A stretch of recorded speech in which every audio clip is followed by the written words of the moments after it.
l'actualité. C'est chez vous que ça se passe, Éric Tegner.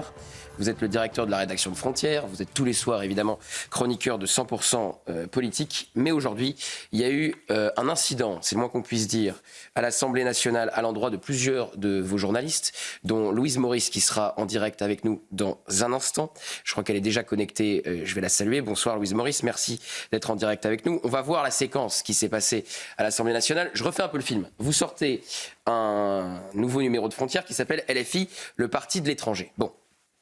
LFI essaye de le faire interdire votre magazine à l'Assemblée. Il y a un kiosque à l'Assemblée, les députés peuvent se servir des magazines qu'ils souhaitent. Il y a toute la presse. LFI se dit il faut interdire Frontières de paraître à l'Assemblée nationale dans le kiosque. Bon, résultat, 24 heures plus tard, il y a une manifestation organisée dans les jardins de l'Assemblée nationale avec des assistants de députés LFI. Les députés LFI se sont joints à eux, Raphaël Arnaud notamment.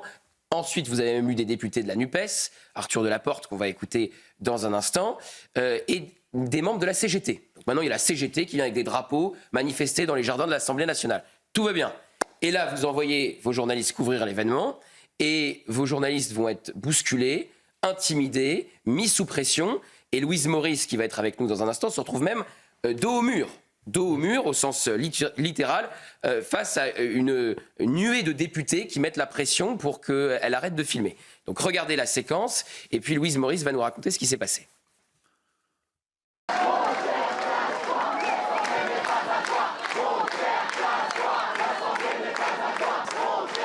leur torchon.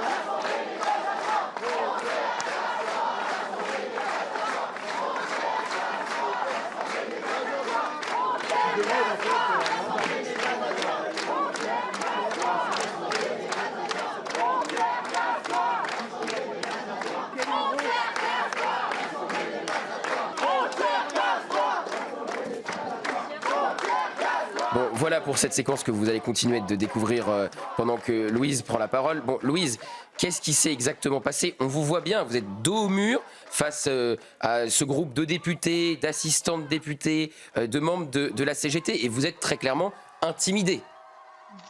Déjà, merci Gauthier Lebray de m'accueillir sur ce plateau aussi. Alors à distance, j'aurais évidemment aussi aimé le partager, mais Éric est sur place et le racontera encore aussi pour aussi témoigner de ce qui s'est passé, puisqu'on a fait une longue rédaction aujourd'hui, conférence de rédaction tous les quatre avec David, avec également Jordan, Éric et moi-même, puisque en fait on est sortis de ce moment-là sous le choc, honnêtement. Hein. Et en revoyant ces images, plus je vois ces images, et je les ai vues passer sur les réseaux sociaux à chaque fois, plus je réalise la gravité de ce qui s'est passé. Donc effectivement, vous l'avez un peu rappelé ce qui s'est passé tout à l'heure, mais plus précisément, en fait, on est arrivé aux alentours de 13h30 et au départ, ça s'est plutôt bien passé. Alors, les personnes qui étaient dans cette manifestation ont vu qu'on était présents, nous commençaient à nous filmer, etc., à nous regarder, mais c'était plutôt calme. Et en fait, ça a commencé à prendre un peu de l'ampleur, comme on voit là d'ailleurs sur ces images, quand Jean-Paul Lecoq, qui est député communiste, lui a commencé à m'empêcher de faire mon travail, c'est-à-dire à m'empêcher de filmer, prendre des photos, à essayer de pousser mon téléphone et sur un geste à manquer de me donner un coup, clairement, et c'est pour ça que je lui ai dit, alors ça s'entend pas puisque c'est sur ces images-là, mais moi je l'ai filmé, où je lui ai dit, en fait, vous osez presque frapper une femme, et ensuite, au-delà de ça, il y a aussi des femmes qui ont agi et qui m'ont plaqué contre le mur, certaines images le montrent aussi, je suis prête limite à tomber au niveau de la rambarde, je suis complètement serrée contre le mur, et donc c'était Claudia Rouault et une autre députée également qui, elle, je leur ai dit, vous me faites mal, madame, vous êtes en train de me faire mal. Et elle m'a dit, bah, t'as qu'à dégager, dégage, bah dégage. Et c'était d'une violence extrême. Et ensuite, alors à ce moment-là, il y a une personne qui était au niveau du service de l'Assemblée nationale qui m'a sorti de là. Il m'a dit, madame, c'est pour votre sécurité. Donc c'est absolument dingue que des journalistes soient sortis pour leur sécurité au niveau de l'Assemblée nationale. Déjà, il faut quand même réaliser la gravité de ce que c'est.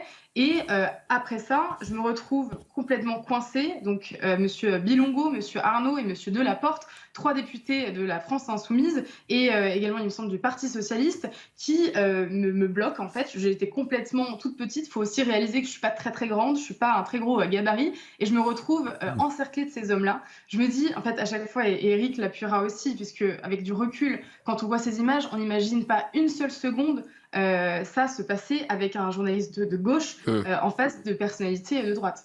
Alors comment ça se termine, Louise? Qu'est-ce qui se passe après ces images? Vous êtes exfiltrée de l'Assemblée nationale? Alors, dans un premier temps, moi, j'avoue que j'insistais pour rester, parce que je trouvais ça inadmissible qu'on soit sorti, parce qu'on faisait notre travail. Donc, j'insistais pour rester. J'étais d'ailleurs avec la députée UDR, Hanan Mansouri, qui a fait preuve de beaucoup de courage aussi, et qui s'interposait. Mais en fait, on a été toutes les deux sorties, enfin rentrées à l'intérieur, en l'occurrence, de l'Assemblée, pour être ensuite mises au niveau de la sortie de l'Assemblée. Mais ce qui s'est passé, c'est que je voyais à travers la fenêtre, et je les ai filmés, je voyais Jordan Florentin et David Halem être encore bloqués, et ils ont dû être vraiment pris, escortés. Donc ça s'est passé comme ça. Ensuite, on a été mis au niveau de l'entrée. Alors pour expliquer aussi aux auditeurs et aux téléspectateurs comment c'est, en fait, il y a une entrée qui est spécialement faite pour les journalistes, mais on est resté coincé pendant environ 10 bonnes minutes à cet endroit-là, puisqu'ils nous ont exhortés jusqu'à ma voiture pour qu'on soit en sécurité. Donc c'est vous montrer à quel point c'était... Des personnels de l'Assemblée vous ont escorté jusqu'à votre voiture pour être certain que alors j'espère pas des députés, mais des assistants de députés, des militants de la CGT ne vous agressent pas. Donc on vous a escorté jusqu'à votre voiture. La police nous a escortés jusqu'à ma voiture. La police. Bon bah merci beaucoup Louise, merci de votre témoignage. On vous voit encore une fois, vous êtes obligés, vous êtes dos au mur face à la pression. Et je dis que ces deux femmes là qu'on voit sur les images, ce sont des députés. Et c'est même pas des députés LFI, c'est des députés PS. Elle me donnait des coups. Faut vraiment. Les images parlent d'elle-même. D'ailleurs, ça a été des images qui ont été relayées par ces députés elles-mêmes. Donc à quel point elles ne se rendent pas compte de la violence avec laquelle vraiment elles agissaient. On voit pas de coups sur les images. C'était des coups. Alors, sur les images, on ne le voit pas, c'était au niveau du ressenti. Alors, on ne se rend pas compte, mais donc la dame en rose, qui est madame Claudia Rouault, donnait des petits coups de coude. Donc, comme ça a l'air de rien, mais je me disais, madame, vous me faites mal.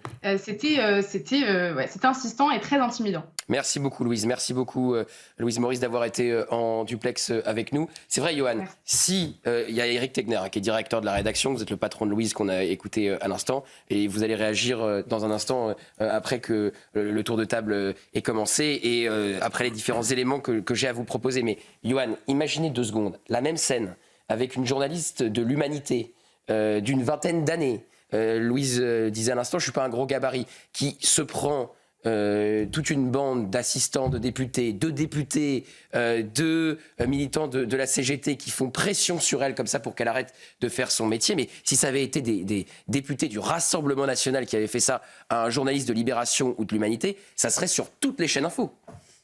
Ça serait effectivement à la une de l'actualité et pas seulement des chaînes info.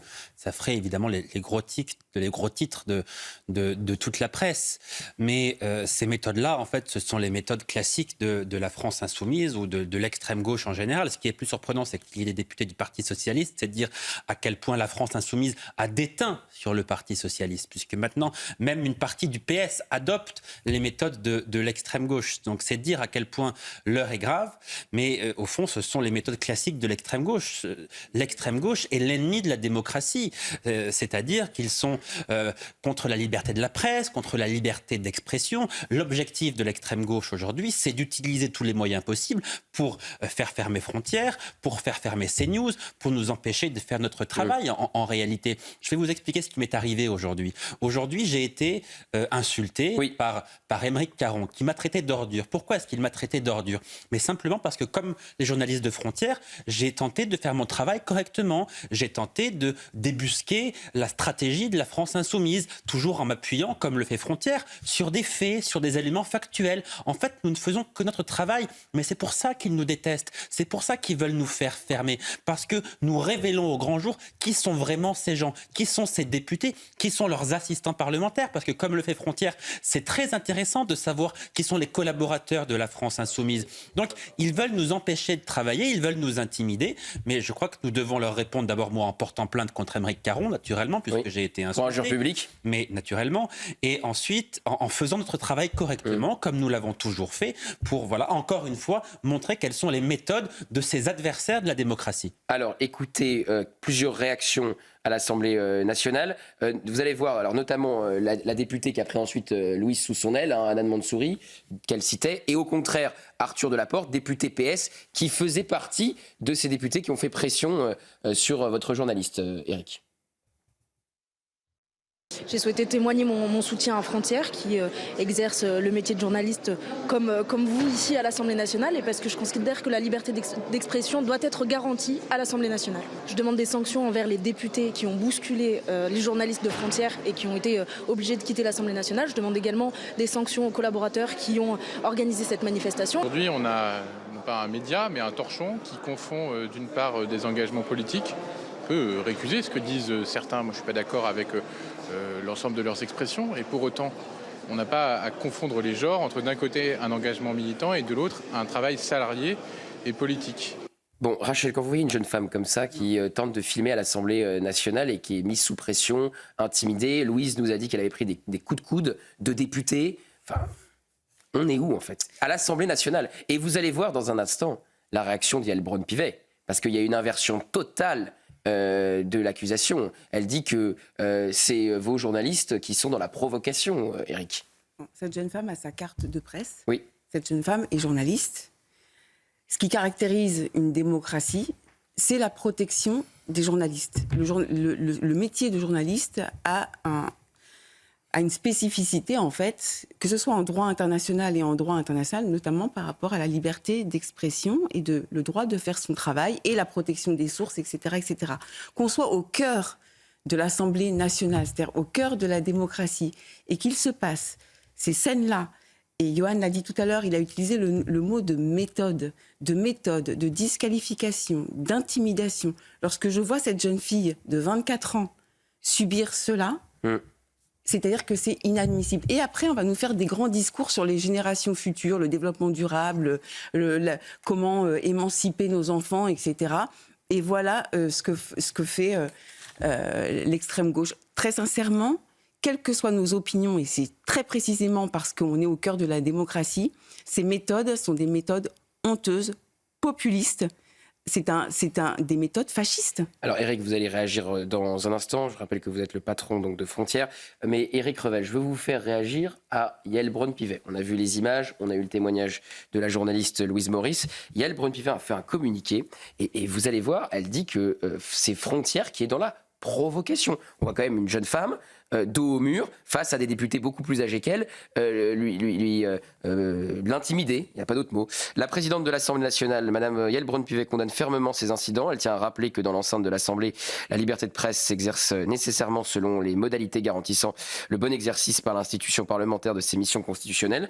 Dans l'enceinte de l'Assemblée nationale doivent être respectées des règles de comportement qui sont nécessaires à la sérénité des débats, en particulier aucune démarche pouvant s'apparenter à une mise en scène ou à des provocations, quelle qu'en soit la nature, ne saurait être tolérée. Et ensuite, elle menace de retirer l'accréditation aux médias Frontières. Elle le rappellera par courrier aux médias Frontières, comme elle l'a déjà pu le faire récemment auprès de Madame Élise Lucet. Madame Élise Lucet, elle testait les députés pour savoir s'ils étaient positifs ou pas à la drogue. Ça n'a évidemment rien à voir. Et il est mis des mesures restrictives d'accès à l'Assemblée et de retrait d'accréditation pourront être prises. Je trouve que la présidente de l'Assemblée nationale met le doigt dans un engrenage très dangereux, en réalité. Parce que les provocations journalistiques, quand vous faites votre métier, elles peuvent démarrer avec Frontières et elles peuvent continuer avec plein d'autres médias. Donc, en réalité, elle a peut-être voulu protéger ses députés, mais elle aurait dû, à mon avis, s'arrêter au début du communiqué. C'est-à-dire que là, elle explique que la liberté d'expression... finalement, suivant le média auquel on appartient, est une liberté d'expression à géométrie variable. Et ça, je trouve qu'elle aurait mieux fait d'enlever ce mot de provocation. Alors, moi, je ne pensais pas voir ça un jour. Moi, j'appartiens à une génération de journalistes de pas le mettre, où vous croisiez sur les mêmes événements des journalistes de gauche, des journalistes de droite, qui ne partageaient pas les mêmes opinions, qui les exprimaient dans leurs médias et qui avaient le droit de faire leur métier. Là, on est, et Rachel l'a rappelé, on est au cœur de l'Assemblée nationale, c'est-à-dire le temple de la démocratie parlementaire, et on a assisté à quelque chose que je n'avais jamais vu, c'est-à-dire une journaliste, femme en l'occurrence, qui a été empêchée de faire son travail. La liberté d'expression, elle ne se partage pas, Gauthier. Elle ne se divise pas. Elle doit être défendue dans tous les cas de figure. Et j'ai envie de dire, il ne faut pas de frontières pour la liberté d'expression. Il ne faut pas de frontières pour la liberté d'expression. Et d'ailleurs, je suis pas étonné, mais normalement, ce type d'incident que je n'avais jamais vu aurait dû entraîner des réactions de journalistes, et y compris de journalistes qui ne partagent pas les idées de Frontières. Or, on est dans un silence assourdissant. Éric, c'est pire qu'un silence. La plupart d'entre eux soutiennent ce qui se passe. Oui, on peut se dire les choses clairement. Mais s'ils ne réagissent pas, c'est qu'ils soutiennent. Qui ne dit mot consent. Voilà, qui ne dit mot exactement. consent. Mais ça veut dire aussi dans quel état est la profession. Et je rappelle quand même que la liberté d'expression dans ce pays a subi un coup très dur avec la fermeture de C8, par exemple, avec la fermeture de C8. Donc, en fait, ce type d'incident avec des militants de la CGT dans les jardins, avec des assistants Il faut bien parlementaires. comprendre, là, on n'est pas... Les images qu'on voit pour que les téléspectateurs qui n'ont jamais mis un pied à l'Assemblée comprennent, ce n'est pas... Moi, j'ai été sur la terrasse où est Louise Maurice avec un badge d'accréditation. On n'est pas à l'extérieur de l'Assemblée. On est dans les jardins de l'Assemblée, on est au cœur de l'Assemblée, et on permet donc, Johan, vous y êtes aussi allé de très nombreuses reprises, mais moi je n'ai jamais vu ça, des militants de la CGT avec leur drapeau de la CGT, avec les assistants et les collaborateurs de députés. C'est complètement inédit. Attendez, Voilà. c'est inédit. Ils viennent intimider une jeune journaliste, et c'est la jeune journaliste qui ne fait peur à personne, qui est dans la provocation. Non mais regardez les images. Elle est toute seule face à des dizaines et des dizaines de personnes. Avec des députés du Parti Socialiste, avec des députés du Parti Communiste. Moi, je pose juste une question. Pour qui Édouard Philippe appelle à voter. Ou Gabriel Attal. Mais si ces gens arrivent au pouvoir, est-ce qu'ils trieront les médias qui auront le droit d'être accrédités à l'Assemblée nationale? La réponse est oui. Donc, si vous voulez, ce tri idéologique est extrêmement dangereux et pervers. Et comme Johan vient de le dire, moi, j'ai regardé, on regarde encore les images, je n'en reviens pas, je n'avais jamais vu ça. Ça veut dire que notre démocratie est en souffrance. Oui. Et que ça, c'est un symptôme d'une société qui est en train de se liquéfier littéralement. Moi, j'attends une réaction de la ministre de la Culture et de la Communication, Rachida Dati. J'attends que des gens prennent la parole. Quant à la présidente de l'Assemblée nationale, je ne sais pas si elle fera un pas de côté prochainement, mais elle a mis le doigt dans un engrenage qui est périlleux pour la liberté d'expression. Alors, vous rappeliez que Gabriel Attal avait appelé à voter pour LFI. Moi, je disais, lui qui a conceptualisé. C'est le député du Havre là qu'on voit avec la cravate rouge. Je rappelais que Édouard Philippe préférait voter pour un député communiste qu'un député RN. Donc c'est lui qu'on voit qui parle à Louise sur ces images en ce moment que vous voyez à l'écran. Marine Le Pen rappelle comme vous que Gabriel Attal a fait ce choix-là à l'entre-deux tours. Tweet donc de la patronne du groupe RN à l'Assemblée, des journalistes hués, insultés, intimidés physiquement par des députés au cœur même de l'Assemblée nationale. Jusqu'où va-t-on descendre? Gabriel Attal, voici vos enfants, car on ne le répétera jamais assez. Ces députés qui font honte à tout le pays n'auraient jamais été n'aurait jamais été élu, j'imagine, parce que c'est coupé, qu'elle n'aurait jamais été élue sans l'appel au vote de Gabriel Attal. Éric Tegner, vous êtes donc le patron de Frontières. Quelle est votre réaction ce soir? Moi, je vais vous dire, quand je regarde à nouveau ces images, quand j'écoute le témoignage de Louise, qui est vraiment courageuse, moi, ça me glace le sang. C'est-à-dire qu'aujourd'hui, je suis dans une situation où j'ai une jeune équipe de journalistes, on est une vingtaine. Louise, effectivement, a 24 ans. Et en fait, ces journalistes, aujourd'hui, ils sont en danger à chaque fois qu'ils vont aller couvrir le moindre événement de la France insoumise. Et aujourd'hui, ce soir, moi, je me sens complètement abandonné. Parce qu'on disait que la presse de gauche n'en parlait pas. Il y a les premiers articles du Huffington Post, de Libération, de l'Humanité, qui expliquent qu'en fait, on est coupable. Et quand on a... Moi, vraiment, quand j'ai vu la réaction de la présidente de l'Assemblée nationale, jamais j'aurais imaginé de ma vie qu'il y aurait ça aujourd'hui. Jamais. C'est-à-dire qu'elle aurait même pu taper sur les deux, mais là, on a l'impression d'être condamné. Vous imaginez le quitus quand même qu'il aurait donné. Et Louise, il faut comprendre qu'il rentre, quand je les vois revenir, on se fait une réunion, parce que dans ce genre de moment, il y a besoin de parler, il y a besoin d'exprimer, il y a besoin de... Et ils sont courageux, ils reviennent même de témoigner, parce que je vais vous dire, on se retrouve dans une situation où d'un côté, on n'a pas envie de se victimiser, d'expliquer, parce qu'on ne veut pas leur donner ça. Parce qu'en fait, ils n'attendent que ça, ils en sont ravis. Ça m'a quand même choqué de voir que cet après-midi, ils ont fait des tweets où ils disent victoire. C'est-à-dire qu'ils signent, ils ont complètement revendiqué cet élément. Et moi, je suis dans une situation où, vous voyez, depuis les manifestations du 22 mars, quand mes journalistes se rendent aux manifestations de la France insoumise, je pense à la dernière contre l'extrême droite, vous savez, où il y avait eu les affiches contre Cyril Hanouna, je suis obligé de payer des services de sécurité. Parce que j'ai un de mes journalistes, Jordan Florentin, qui se retrouve à chaque fois agressé, on va lui cracher dessus, on va le violenter. Il s'est fait expulser, il a tenu 10 minutes dimanche dernier, 10 minutes devant Sébastien Delogu, qui n'a rien dit. Et c'est ça, et à un moment, on fait quoi en fait ? Moi, je vais leur dire, les journalistes, je suis désolé, il faut plus y aller, parce que à chaque fois, il y a une étape de plus qui est franchie, et de toute façon, personne ne va vous défendre. Mais on parlait de ce qui s'est passé contre Jordan Florentin, place de la République, le week-end dernier, au moment de la manifestation contre la dite extrême droite par la France Insoumise. Il a été intimidé. On est à l'Assemblée nationale. C'est pour ça on est avec des députés, avec des assistants parlementaires. On fait entrer des militants de la CGT. On a une journaliste d'une 20aine d'années face à 2 députés qui l'intimident. Mais enfin, c'est un truc de fou. Et je vais vous dire, c'est un truc de fou. Un petit point de précision pour les téléspectateurs qui ont pu écouter Louise tout à l'heure.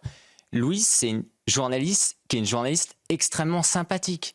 C'est quelqu'un de gentil, c'est quelqu'un d'aimable. En fait, non, mais ce que je veux vous dire, ce que je veux vous dire par, oui, mais en fait, ils vont s'attaquer à la personne où il y a aucun sujet. Ça veut dire qu'en fait, juste parce que vous avez une appartenance, à la limite, vous c'était légitime parce que vous n'êtes pas très sympa, mais Louise, fallait pas quoi. Non, mais là, en fait, ce que je veux dire, c'est que on va simplement vous dire, vous avez la mauvaise ligne éditoriale, on vous prend pour cible. Et oui, moi, je suis désolé, ça me choque de voir des députés qui s'en prennent à une femme. C'est dans la suite logique des événements. Enfin, je veux dire, ça va crescendo.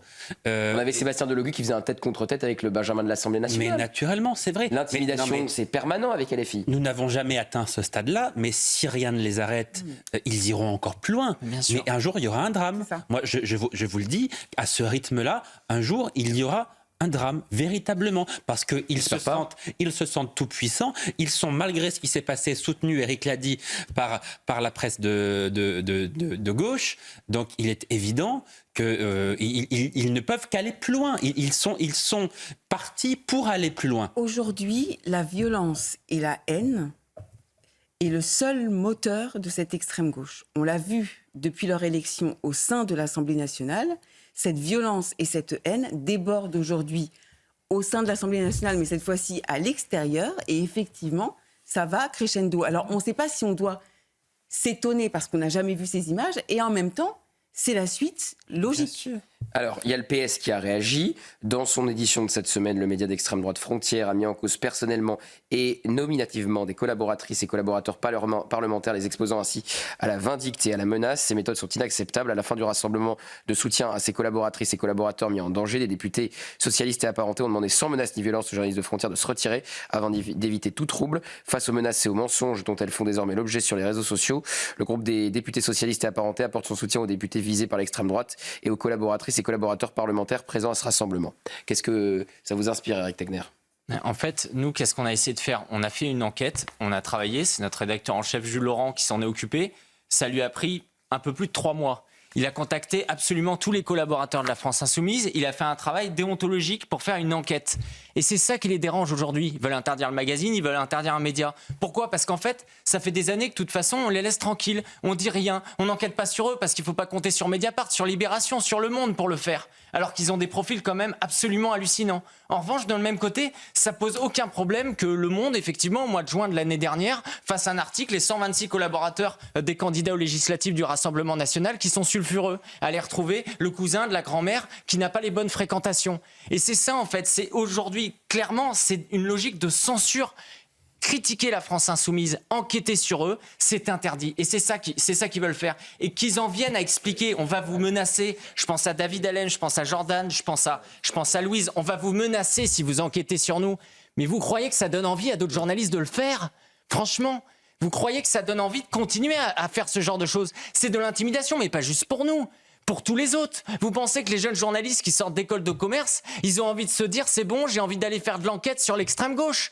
Mais non. Et donc, derrière, il y a un véritable projet de leur part. Leur part, justement, c'est l'impunité. Et quand il y a Yvonne Privé qui, justement, les défend, mais ils ont gagné. Ils ont gagné aujourd'hui à l'Assemblée nationale. Et là-dessus, je veux quand même souligner et les remercier parce que les députés Laurent Wauquiez du Rassemblement national, de l'UDR, là-dessus, objectivement, cet après-midi, ils ont compris que c'était clairement une censure parce que c'est une logique, c'est C8, c'est Marine Le Pen, c'est Frontières, c'est tous les autres, ça va être plein d'associations parce que ces gens, ils veulent une France où c'est une bataille entre l'extrême gauche et la gauche. Et tout le reste, c'est l'extrême droite, donc c'est contre la République, donc il faut les interdire. Non, c'est pas que l'extrême gauche. Hein. Ils sont contre, même si les autres ne s'expriment pas, contre ce qui ne leur ressemble pas, contre tout ce qui n'est pas eux. Et c'est encore plus grave. Ouais.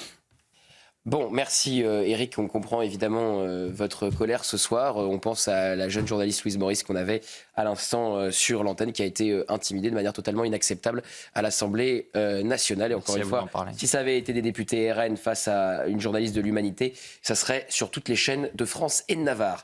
Maureen Vidal pour le JT.